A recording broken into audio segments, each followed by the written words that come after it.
right කළ යුතුම video එකක් නිසා මම හිතනවා මේක ඔබලාට මම පෙන්වා දිය යුතුයි කියලා. මේ වෙනකොට වෙළඳ පොළ තත්ත්වය මම මේ කියන්නේ ටෙක්නිකලි නෙමෙයි. මේක මම කියන්නේ සමස්තයක් පිළිබඳ මේ වෙළඳ පොළ තුළ සිදු වූ දේ පිළිබඳ ඔබට වැටහීමක් ලබා දෙන්න. ඔබට මතක ඇති මෙන්න මේ ස්ථානයේ වෙද්දී සාමාන්‍ය මේ 7 වගේ වෙනකොට ඔයාලා දන්නවා අපිට ලුනා කොයින් එක ට්‍රෑෂ් වුණා. ඇවිල්ලා ඊට පස්සේ මෙතනදී TAC එක ට්‍රෑෂ් වුණා.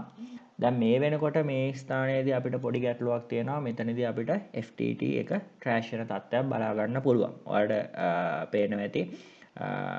ඔයාලා දන්නවා මම වැඩි ෆන්ඩමෙන්ටල් පස්සේ පන්නන කෙනෙක් නෙමෙයි. මම මේක ෆන්ඩමෙන්ටල් එකක් විදිහට මහා ලුකුවට බලන දෙයක්ුත් නෙමෙයි. හැබැයි අර වෙච්ච සිද්ධාන්ත ගත්තට පස්සේ ඔයාලට ඊටමත් පැහැදිලිව පේන දෙයක් වෙන්න ඕන මේ FTT USDT ගත්තොත් එහෙම මෙන්න මෙයා මේ වෙනකොට මෙයාගේ ස්ට්‍රෝන් ඩිමාන්ඩ් එකක් අහිමි කරගෙන තියෙනවා. එතකොට ස්ට්‍රෝන් ඩිමාන්ඩ් එකක් කියන එකෙන් මම අදහස් කරන්නේ මෙයා මෙයයි කූකොයිනුයි BNB එකයි තුන් දෙනාම එකටම තමයි ගියේ. ඒ කියන්නේ වෙනසක් නැතුව. එතකොට මේ වෙද්දී ලොකු ගැටලුවක් ඇති වෙලා මාකට් එකේ මොකද්ද වෙන්නේ? මෙන්න මෙයාගේ මේ තියෙන ස්ට්‍රෝන් ඩිමාන්ඩ් එක මෙයා මේ විදිහට බ්‍රේක් කරලා දානවා. ඔයාලට පේනවා ඇති දැන් මේක බ්‍රේක් වෙලා තියෙන්නේ.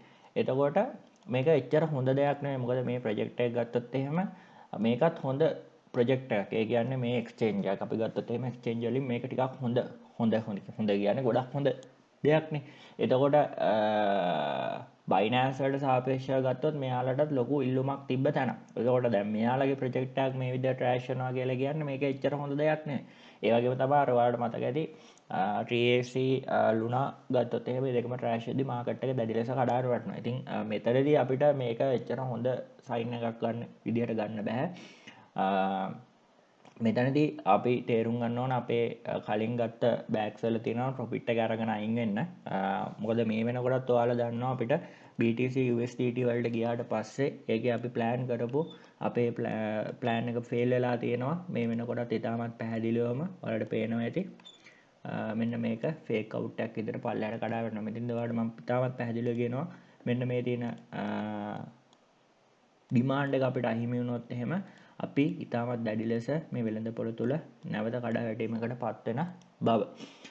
කෙසේ වෙතත් USDT වල අපි තවමත් USD ඩොමිනන්ස් එකට ගියාට පස්සේ අපි තවමත් මේ මාකට් එකේ මෙන්න මේ ඔයාලට මතකද එදා වීඩියෝ එකේදී ඊයේ නෙමෙයි ඉරිදා වීඩියෝ එකේදී තවමත් පැහැදිලිව කියන අපිට මේ 4 hours time period එකේ daily time period මෙන්න මේ වගේ රිජෙක්ෂන් එකක් තියෙනවා කියලා. ඔයාලා ඒ වීඩියෝ එක පොඩ්ඩක් ගිහින් බලන්න. මට නැවත පෙන්වන්න වෙලාවක් නැහැ.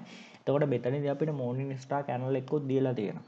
එතකොට මෙතනදී අපිට කලින්ම කියලා තියෙනවා මේ ට්‍රෙන්ඩ් එක ටර්න් වෙන්න පුළුවන් කියලා. හැබැයි ස්ටිල් මේකේ තියෙන්නේ bearish තත්වයක. හැබැයි අර තියෙන හේතු සාධක නිසා මම හිතනවා මේ වෙද්දී all profit එක අරගත්තොත් හොඳයි කියලා. ඒ වගේම තමයි ඔයාලට මම setup කිහිපයක් දුන්නා dash USDT එකේ එහෙම deal දෙක මම හිතනවා මේ වෙනකොට ඔයාලා profit එක book කරගෙන ඇති කියලා මේකේ. මේකේ දුන්නාට පස්සේ මම හිතනවා 100ට මෙතනින් පස්සේ 107ක වගේ පම්පයක් වුණා. ඔයාලා ප්‍රොෆිට් එකක් කරන් දාන ටේක් කරලා ඒක අයින් කරගන්න. සුෂි එක නම් මම හිතන්නේ ෆේක් අවුට් එකක් කරේ. ඒකත් ඔයාලා අරගෙන අයින් කරන ඔය කොහමද දුන්න ඕල් කොයින් අප්ඩේට් වලින් මේක තමයි පොඩ්ඩක් ඩල් උනේ. අනිත් ඒවා නම් එකක්වත් මේ උනේ නැහැ. මේ මෙතනදී තියෙන තත්ත්වයක් එක්ක මම හිතනවා ඔයාලා වෙළඳ පොලෙන් පොඩ්ඩක් ඈත් වෙලා බලන්න හිටියොත් හොඳයි කියලා. මොකද FTT එක බොහෝ වෙලාවට අපිට ඩිමාන්ඩ් එකක් එයාගේ පෙන්නුම් කරන්නේ නැහැ. යට ලෙවල් එක වඩ වෙනවා තාමත් පැහැදිලි රැෂයක් වෙලා තියෙනවා. මේකත් ඒක ගත්තොත් එහෙනම් මේ වෙළඳ පොළ තුළ අපි ලෝන් පොසිෂන් වලින් කිසිදු තේරුමක් තියෙන තත්ත්වයක් නෙවෙයි මේක. ඒකත් හොඳට මතක තියාගන්න. මේක අර අපිට early warning එකක් වගේ දෙන එක. එතකොට මේක දිහා ඊටාම සුපරීක්ෂාකාරීව බලන්න. මේ වෙනකොටත් මේක බ්‍රේක් වෙලා තියෙන්නේ. මේක බ්‍රේක් වුණයින් අදහස් ගන්න මෙයාට මේ පැත්තේ කිසිම සපෝට් එකක් නැහැ. මේ පැත්තේ මේ මෙන්න මේ ලෙවල් එකේ වගේ තමයි මෙයාගේ සපෝට් එක. දැන් ඩොලර් 9 10 වගේ. ඉතින් ඔය දක්වා මාකට් එක පල්ලෙහාට කඩාන වැටෙන්න පුළුවන් BTC bearish වුණොත් එහෙම. ඉතින් ඒක මෙතනදී ඔයාලට පේන ඇති මැසිව් ඩිමාන්ඩ් එකක් අහිමි වෙලා තියෙන්නේ. ඉතින් මෙතනදී ඔයාලා තේරුම් ගන්න ඕන දැන් අපි මේ ප්‍රොජෙක්ට් එකේ හේතු සාධක ඔයාලා දන්නවා ලුනා වගේ ප්‍රොජෙක්ට් එක ක්‍රෑෂ් වෙනකොට ඕවර්ऑල් මාකට් එක ක්‍රෑෂ් වුණා. ඉතින් මෙච්චරයි මට කියන්න දෙන්නේ. මොකද මම හිතනවා මේ අප්ඩේට් එක ඔයාලට දුන්නේ නැත්නම් එහෙම මම ඔයාලට කරන අසාධාරණයි. මොකද ඔයාලා මාත් එක්ක ඉන්න දිගු කාලයක් තිස්සේ හැම වෙලාවම කෙටි කාලන අප්ඩේට් එකක් හරි මට දෙන්න පුළුවන් නම් මම ඒක හැම වෙලාවම ඔයාලට දෙනවා. ඉතින් මම මෙතනදී ඔයාලට තාමත් පැහැදිලිව කියනවා අපි පොඩ්ඩක් BTC වල ලෝන් පොසිෂන් වලින් අයින් වෙනවා අපිට ලෝන් ගින් පොසිෂන් එකක් තාමත් නැහැ.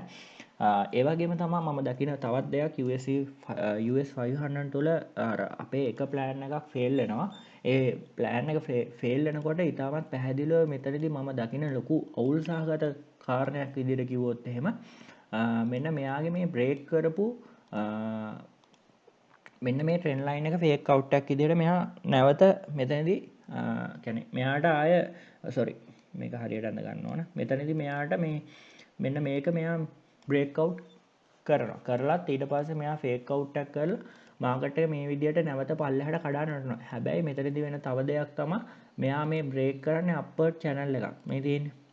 එතකොට US 500 වලට ගියාට පස්සේ අපිට කියන්න බෑ US 500 මෙතනදී බුලිෂ් කියලා. එතකොට ඔයාලට පැහැදිලිව වෙනවා ඇති මෙයාගෙත් අපිට මේ ඩවුන්වර්ඩ් තත්ත්වයක් තමා තියෙන්නේ. එතකොට මෙයාගේ මේ bearish තත්ත්වය يعني මෙයා අනිවාර්යයෙන්ම මෙතනදී මේ මෙයාගේ ඩවුන්වර්ඩ් මේ මෙතන තියෙන මෙයාගේ සප්ලයි එක රයිට් මේ කලින් ඩිමාන්ඩ් එකක් මෙතනදී මෙයා මෙහෙම බ්‍රේක් අවුට් වුණොත් එහෙම ඒකත් දැඩි ලෙස බලපානවා BTC වල මිල පහළ යාම සඳහා. එතකොට අපි ඒ පිළිබඳව ඉතාමත් අවධානයෙන් බලාගෙන ඉන්න. එතකොට US 100 වගේ ගත්තොත් එහෙම ඒකත් මම දැක්කා හෙඩ් ඇන්ඩ් ෂෝල්ඩර් එකක් වගේ තියෙනවා ඇතුළාන්තේ.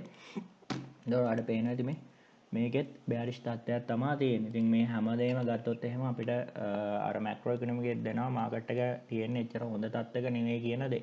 මම හිතනවා මේ පැහැදිලි කියලා. මෙතනින් එහාට මට පැහැදිලි කරන්න දෙයක් නැහැ. මේ ප්‍රමාණවත් මට කාලයත් අඩුයි. මම මෙතනින් මාගේ අප්ඩේට් එක නවත්තනවා. අපි අලුත් අප්ඩේට් එකකින් නැවත හම්බෙමු. ස්තුතියි.